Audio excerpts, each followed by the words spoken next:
They all laughed at Christopher Columbus when he said the world was round. They all laughed when Edison recorded sound. It's a very witty song, very sort of unexpected rhythms in some respects, and they're played with magnificently by Astaire and Rodgers in that.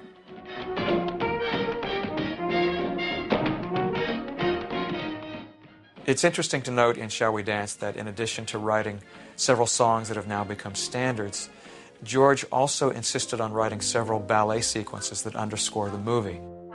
The most familiar piece of underscore from Shall We Dance is the dog walking sequence that was ubiquitous for that time. It's music that George Gershwin scored himself. In other words, he orchestrated it. He didn't hand that over to someone else to score. And it was his inside joke about the overblown orchestras of Hollywood.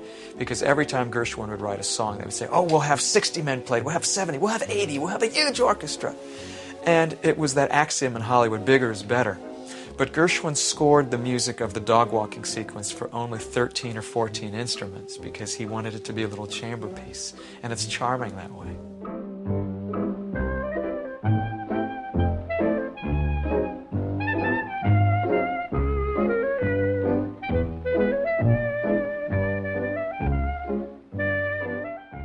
One of the last songs that they wrote in that early part of their stay in Hollywood was They Can't Take That Away From Me. And George was very, very pleased with that song. They Can't Take That Away From Me is an example of a song that was worked through beautifully by George and Ira and shows how wonderfully they collaborated together. When George and Ira would write songs, George could be found noodling at the piano, and Ira would have a pad of paper and a pencil sitting in a chair behind him. It could start very simple, with 3/8 notes and a quarter note.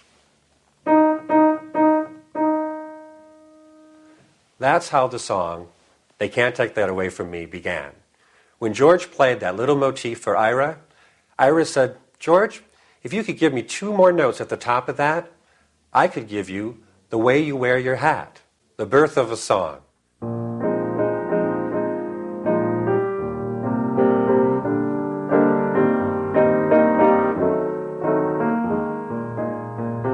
They Can't Take That Away From Me is a song that was nominated for an Academy Award. It's a song that George and Ira absolutely loved. They were very proud of it from its beginnings. And George did not live to see the nomination of They Can't Take That Away From Me. Gershwin had a brain tumor. And suddenly to see this man's life snuffed out at the age of 38 was incomprehensible to most people. Of all of those who were affected, the person who was most affected was George's older brother, Ira. And Ira suddenly was bereft not only of his closest friend and his working partner, but a soulmate. In a letter that Daddy wrote to Aunt Deli just after George Gershwin died, he says, wasn't it sad about poor Georgie Gershwin? He had a rotten time, out of his mind, the last few days.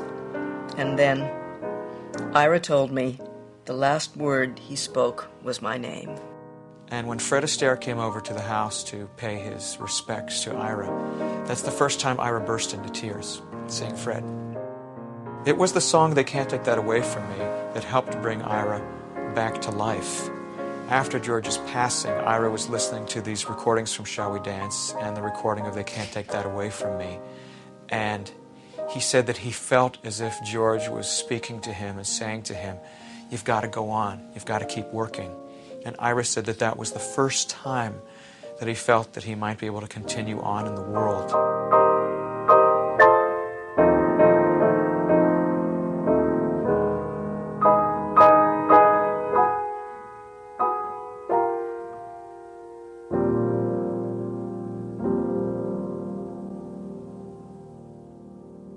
To be able to see the greatest work of the Gershwins with the greatest work of Fred Astaire and Ginger Rogers and all the other artists contributing, it's something that's very special.